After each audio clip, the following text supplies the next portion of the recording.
ನಮಸ್ಕಾರ ವೀಕ್ಷಕರೇ ಹಾಗೂ ಗೆಳೆಯರೇ. ಇಂದು ಒಂದು ಕತೆ ಹೇಳಲು ಬಯಸ್ತೇನೆ. ಈ ಸಂದರ್ಭದಲ್ಲಿ ಭಾಳ ಪ್ರಾಸಂಗಿಕವಾಗಿದ್ದು ತಾವೆಲ್ಲರೂ ಕೇಳಿ. ವಿಡಿಯೋ ಇಷ್ಟ ಆದರೆ, ಕತೆ ಇಷ್ಟ ಆದರೆ ಶೇರ್ ಮಾಡಿ, ಸಬ್ಸ್ಕ್ರೈಬ್ ಮಾಡಿ, ಕಾಮೆಂಟ್ ಮಾಡಿ. ಈಗ ಕತೆಗೆ ಬರೋಣ. ಒಂದು ಊರಿನಲ್ಲಿ ಇಬ್ಬರು ಅಣ್ಣ ತಮ್ಮಂದಿರು ಇದ್ದರು. ಇಬ್ಬರಿಗೂ ಮದುವೆ ಆಗಿತ್ತು.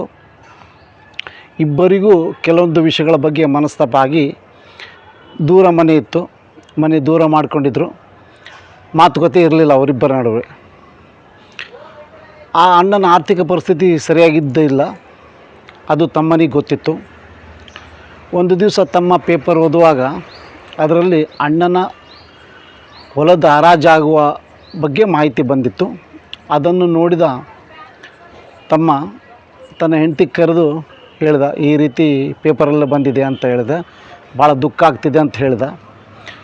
ಆಗ ಏನು ಮಾಡ್ತಾಯಿದ್ರಿ ಈ ವಿಷಯದ ಬಗ್ಗೆ ಅಂತ ತಮ್ಮನ ಹೆಂಡತಿ ಕೇಳಿದಾಗ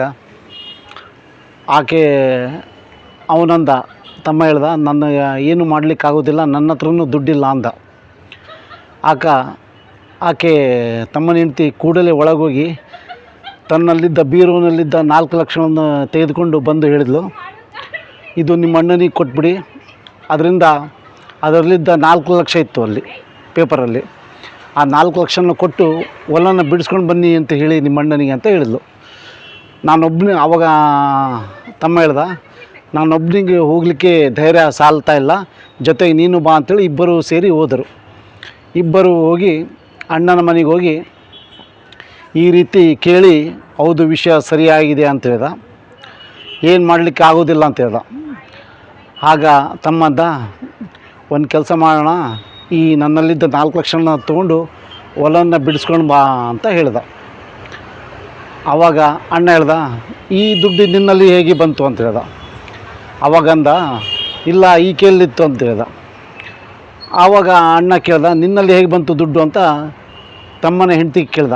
ಆವಾಗ ಕೇಳಿದ್ಲು, ನಾನು ಮದುವೆಯಾಗಿ ಬರುವಾಗ 2 ಲಕ್ಷ ತವರು ಮನೆಯಿಂದ ತಂದಿದ್ದೆ. ಆ ಮನೆಯಿಂದ ದುಡ್ಡು ತಂದಿದ್ದ ಆ ದುಡ್ಡನ್ನು ನಾನು ಬ್ಯಾಂಕಿನಲ್ಲಿ ಫಿಕ್ಸ್ಡ್ ಡಿಪಾಸಿಟ್ ಮಾಡಿದ್ದೆ. ಅದರದ್ದು ಬಂದ ದುಡ್ಡು ನಾನು ಇಟ್ಕೊಂಡಿದ್ದೆ ಅಂತ ಹೇಳಿದ್ಲು. ಬೇರೆ ಕೆಲಸಕ್ಕೆ ಇಟ್ಕೊಂಡಿದ್ದೆ ಅಂತ ಹೇಳಿದ್ಲು. ಆದರೆ ಈಗ ನಿಮ್ಮನ್ನು ಸುದ್ದಿ ಕೇಳಿ ನನಗೆ ಸರಿ ಅನಿಸಲಿಲ್ಲ ಅಂತ ಹೇಳಿದ್ಲು. ಅದಕ್ಕಾಗಿ ಅದು ಕೊಡೋಣ ಅಂತ ಬಂದೆ ಅಂತ ಹೇಳಿದ್ಲು. ಸರಿ ಅಂತ ಅವಾಗ ಅಣ್ಣ ಅಂದ, ನಾನು ಈ ದುಡ್ಡು ತೊಗೊಳಕ್ಕಾಗಲ್ಲಮ್ಮ, ಯಾಕಂದರೆ ನನಗೆ ಮತ್ತೆ ವಾಪಸ್ ಕೊಡುವ ಶಕ್ತಿ ನನ್ನ ಬಳಿ ಇಲ್ಲ ಅಂತ ಹೇಳ್ದ. ಆವಾಗ ತಮ್ಮನ ಹೆಂಡತಿ ಹೇಳಿದ್ಲು, ಇಲ್ಲ ಅಣ್ಣ, ನನಗೆ ಬೇಕಾಗಿಲ್ಲ, ಈ ದುಡ್ಡಿಂದ ನನ್ನ ಮನೆತನದ ಗೌರವ ಹಾಳಾಗ್ತಾಯಿದೆ, ಅದು ನೋಡಿ ನನ್ನಿಂದ ಸಹಿಸ್ಕೊಳ್ಳೋಕ್ಕಾಗ್ತಾಯಿಲ್ಲ ಅಂತ ಹೇಳ್ದ. ಆಯ್ತಮ್ಮ, ಅದೇ ರೀತಿಯಿಂದ ಆವಾಗ ಅಣ್ಣ ಅಂದ, ನನಗೆ ಭಾಳ ಮುಜುಗರ ಆಗ್ತಾಯಿದೆ, ನಿನ್ನಿಂದ ತೊಗೋತಾ ಇದ್ದೀನಿ, ನಾನು ಭಾಳ ಕುಬ್ಜ ಅನ್ನಿಸುತ್ತಿದೆ ಅಂತ ಹೇಳ್ದ. ಇಲ್ಲಣ್ಣ, ನೀವು ಹಾಗೇನೆ ಅಂದ್ಕೋಬೇಡಿ ಅಂತ ಹೇಳ್ದ.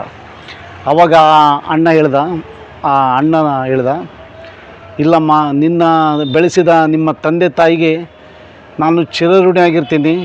ಇಂಥ ಒಳ್ಳೆ ಹೆಣ್ಣು ಮಗಳನ್ನು ಹೆತ್ತಂಥ ನಿಮ್ಮ ತಂದೆ ತಾಯಿಯರು, ಅವರು ಭಾಳ ದೊಡ್ಡ ದೇವರಂಥ ಮನುಷ್ಯರು ಅಂಥೇಳಿ ಪ್ರಣಾಮ ಮಾಡಿದ.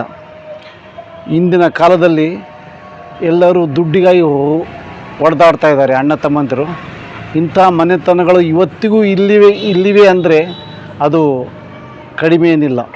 ಅಂಥ ಮನೆಗಳಿಗೆ, ಅಂಥ ಅಣ್ಣ ತಮ್ಮಂದಿರಿಗೆ ನಮ್ಮದೊಂದು ದೊಡ್ಡ ಸಲಾಂ.